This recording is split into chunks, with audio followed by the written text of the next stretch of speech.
2000 mètres d'altitude, moins 5 degrés Celsius, d'importantes chutes de neige et une visibilité quasi nulle. C'est dans ces conditions extrêmes que 4 équipes se disputent la dernière étape du Polo Masters Tour de Courchevel.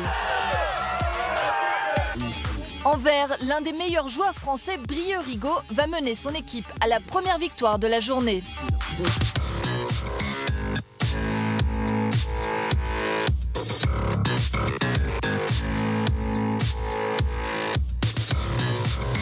Une victoire obtenue au bout de gros efforts. C'est très physique parce que le terrain est beaucoup petit, donc on fait que s'arrêter, repartir, s'arrêter, repartir.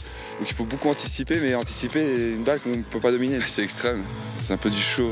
C'est au petit bonheur de la chance que la balle suit le vent, en fonction des trous, tout ça. Donc on tape, on ferme les yeux, on croise les doigts, quoi. C'est pourtant le travail en amont qui fait la différence. Et en coulisses, le prochain match se prépare déjà. Chaque joueur va monter 4 chevaux.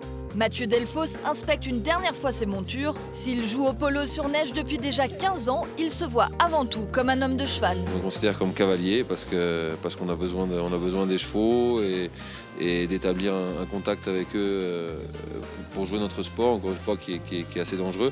Et sportif, on doit être très prêt physiquement, c'est un sport très exigeant au niveau du physique, particulièrement la montagne, en jouant en altitude. Avant de braver le froid, petits échauffements entre coéquipiers et briefing sur la tactique de jeu. Je pars un peu comme ça, j'essaye de m'écarter pour taper là où j'ai la place. Si le flacon Bernal il décroche et qu'il vient vers toi, dans ce cas-là c'est le mieux. Toi tu peux, direct tu mets un palo. Au début dégagement, toi tu peux t'en sortir si jamais il vient pas, t'attends un peu tu vois. On s'entraîne 2 fois plus quand l'hiver approche, donc octobre, novembre, décembre, c'est vraiment beaucoup de course à pied, d'endurance, de cardio. Donc non, c'est très sportif, même pour les chevaux, vous les voyez jouer là-dedans, c'est vraiment dur pour eux. Éprouvant pour les joueurs, ce polo d'hiver l'est évidemment aussi pour les montures. Un cheval performant sur herbe ne l'est pas forcément à la montagne.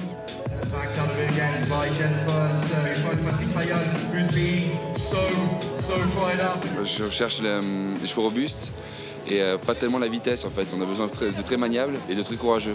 Parce qu'il y a souvent des regroupements, il y a de la neige, tout ça. Donc il faut des chevaux très courageux, plus que des chevaux... En fait, le cheval idéal sur l'herbe, c'est presque le pur sang qui va très vite, qui est très agile et tout ça. Mais ici, sur la neige, on va rechercher plus du cheval argentin très solide, très costaud et très courageux surtout. Des chevaux solides et surtout bien équipés, une ferrure spéciale doit éviter tout dérapage.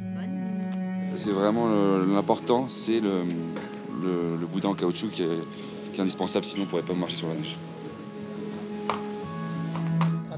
Malgré toutes les précautions, ce jour-là, un cheval de l'équipe adverse va se fracturer l'épaule avant de chuter. Il devra être euthanasié, une triste première en 18 ans de tournoi sur neige.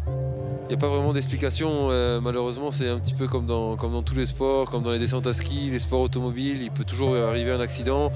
C'est ni la faute du joueur, enfin je veux dire, il n'y a personne à incriminer, le terrain était très bon pour jouer.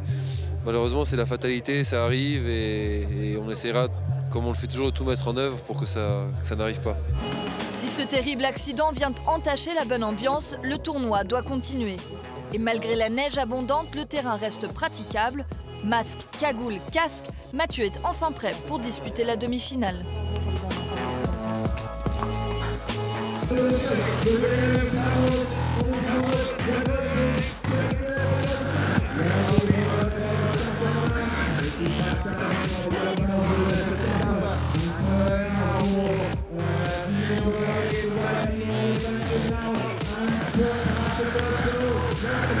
Les adversaires sont tout aussi rudes que la tempête qui s'abat sur le terrain. Mais les chevaux répondent présents, les rouges tiennent bon.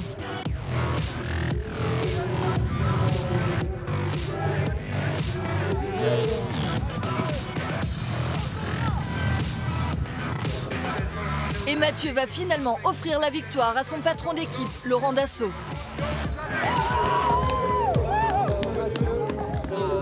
Il a arrêté le ballon.